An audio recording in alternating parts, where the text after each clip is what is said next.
Hello guys and welcome back to DarkHorse FM, and today's video I'm going to be sharing with you my Zulu Amakhosi 442 tactic that I used with Kaizer Chiefs in South Africa. So we actually got a lot of goals with this tactic and I scored a high amount of goals, and we won some games with some big score lines like 8 goals to 0 against AS Sunny Dep in the preliminary stage of the CAF Champions League.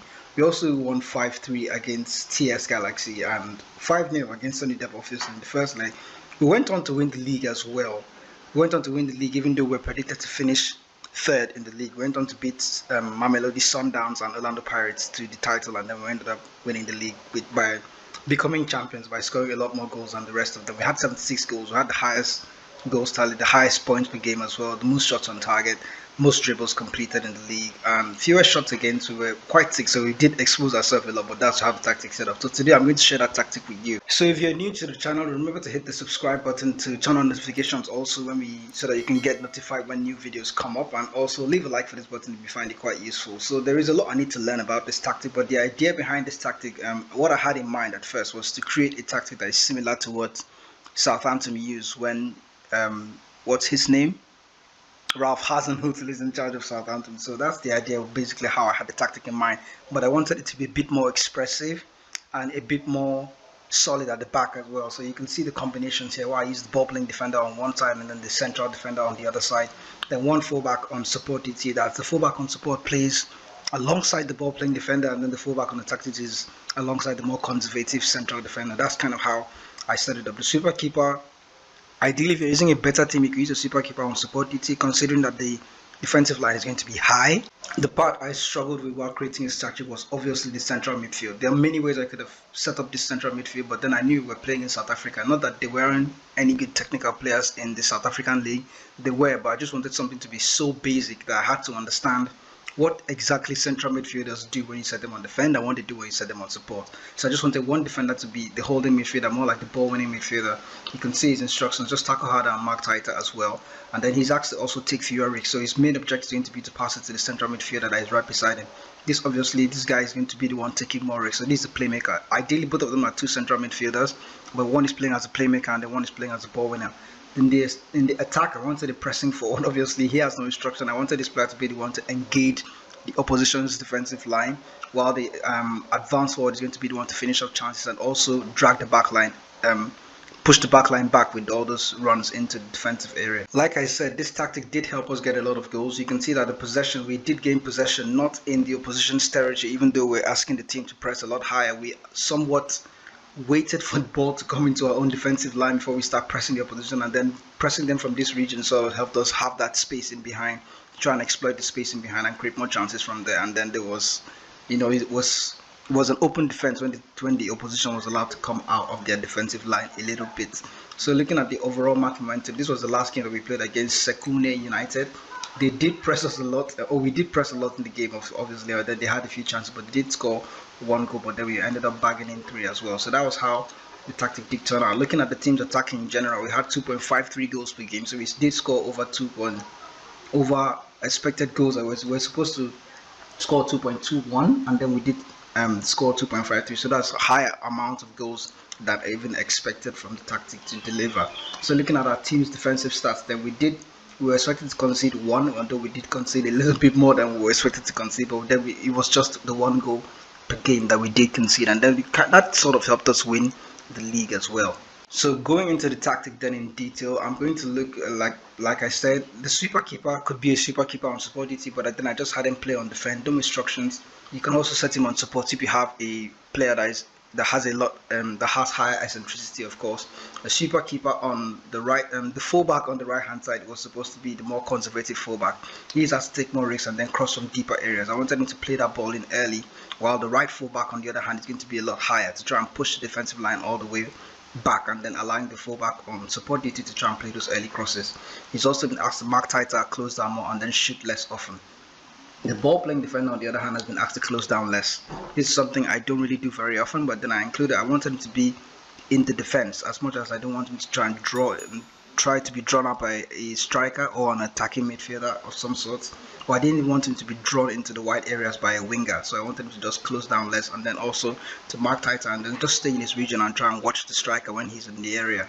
The central defender, on the other hand, was also asked to mark tighter with no other instructions.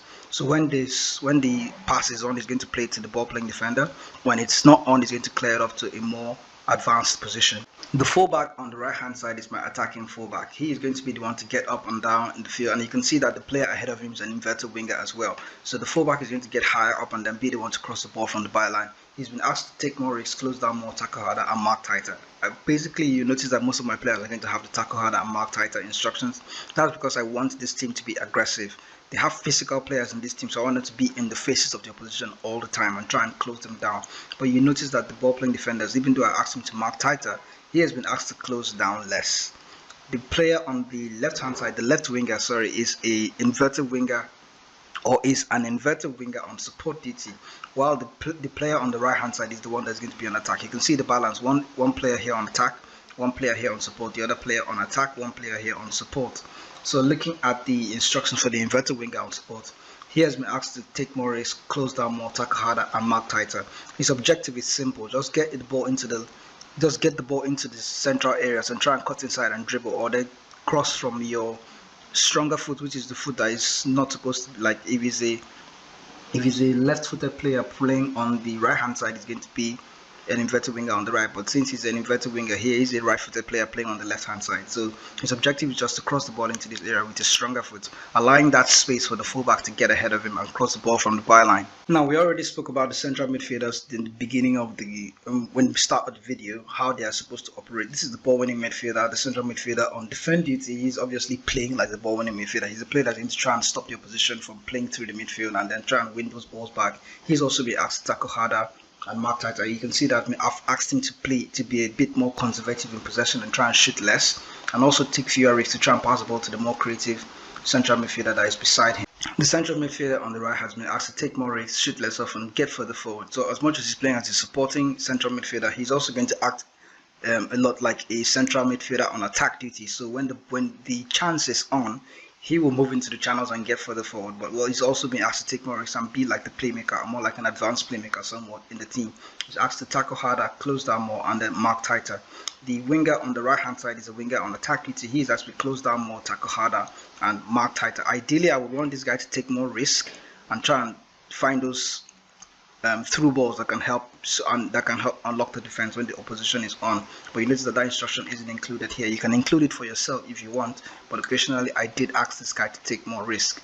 Looking at the strikers, then the pressing forward has no instructions. I already looked at the pressing forward, of course. He has been asked to press the opposition and try and put the defensive line under pressure, while the advanced forward on the attack duty has asked to just be a nuisance in the box, try and draw the defenders out of their positions and try and be the one to be in space to score a lot more goals. He also doesn't have any instruction. Going to the team instructions, then what I wanted when the team was out of possession is to try and overload the opposition and try and press them in their own defensive line. The reason for the much higher line of engagement, you can see, it's not ideally to try and overpower the opposition in their own box per se. It's not really to try and keep them in their own box. It means to start the press when the opposition, you can see that the trigger press is slightly more often, even though we have a much higher line of engagement. The idea is to try and, if the opportunity presents itself, press the opposition and win the ball back. You can see that the trigger press is not extremely urgent to try and force it. The objective is to try and induce the opposition to play out from the back so we can win the ball back early from them. The much higher defensive line also helps to compress the field a bit more, and then the team weight has been asked to be in a narrow shape and try and show the opposition to the outside, urge them to play the crosses in, and then we can win the headers from those crosses. The team has also been asked to play with tight marking, prevent short goalkeeper distribution. This plays a lot well to how we're trying to win the ball back, and then also be asked to get stuck in if the opposition is being too stubborn trying to leave the possession for us. We're going to try and kick them really hard. So looking at the in transition phase, then the team has been asked to counter press and then to counter as well. Once your position has been won, I know that Kaizer Chiefs do have fast players and very physical players in their team. It's beneficial for us to try and counter the opposition and hit them on the break when that space is left in behind. The goalkeeper has also been asked to distribute it quickly, even though he's playing as a super keeper on defend duty. Looking at the in possession instructions, then the team has been asked to play with extremely high tempo while running at defense and being more expressive. This helps us play that counter-attacking style of play once the possession has been won. The goalkeeper has also been asked to play out of defense. So when the counter isn't on, the goalkeeper will tend to play the ball out to the nearest players ahead of him. That's the back four. You can play to either the fullbacks, the central defenders, or even the central midfielder on defendity if eventually he comes deeper. The team has also been asked to pass into space, and you can see that the final third I did leave it blank. I have a habit of doing this, leaving the final third blank and then having the team play to their own intellect when they are in the middle of the game. So if I notice that if I force to walk the ball into the box option, they won't use the wings, they won't use the hit early crosses option. So they're going to always try to force the ball into the box, and then that's not what I'm looking for. I want the team to be very expressive. That's why I included this. I want them to choose which chance to take, either to shoot or to hit the early cross or to walk the ball into the box when it's on. The passing directness is also standard, you would notice, and then no overlaps, because overlaps obviously happen automatically when you have the fullback on support and the fullback on attack on the other side. There's going to be an overlap happening when the space opens up when it's on. The team's width has also been set to play with fairly wide. That way I don't really switch it to wide or very narrow in any way. Just have it in one standard width according to the mentality, which is the mentality of this tactic is an attacking mentality. So if I swap this mentality to balance for the much harder games, which I never really did, I just wanted to play in that expressive style. But if you swap it to an attacking mentality, the team width obviously would change and be a bit narrower. But since we're playing on an attacking mentality right now, it's fine. So guys, that's a summary of the Zulu Amakhosi 442 tactic, the Zulu Amakhosi 442 tactic that I use with Kaizer Chiefs to try and get them to hit the heights which they have done. They've ended up winning the league, and then looking at the competition, I know we didn't win any other trophy besides the league, and it's fine in my opinion, because I just wanted to try and walk the league in this case. But we did well in the league, and then we ended up winning after 30 games. So that's the way the tactic worked out for me. Let me know what you would tweak about this tactic, if you tweak anything. I'm going to land the download link in the description down below, so you can download the tactic for yourself and just tweak it to suit your team. Of course, you can play with the central midfield as well, and then let me know if you're going to try and twist central midfielders and include different roles there, even in the striker's position as well. So let me know how the tactic works out for you if you go on to test it. And thanks for sticking out with this video for this long. Thanks for watching this video, and also thanks for subscribing to the channel, and thanks for peeking in here. I really appreciate the support, guys. And remember to leave a like for this video if you actually enjoyed it, and also leave a subscribe. Turn on the subscribe button and subscribe to the channel, and also turn on the notifications so you can get notifications when new videos come up. I'll be back with more tactic videos like this in the future, so stick around. I'll catch you in the next video.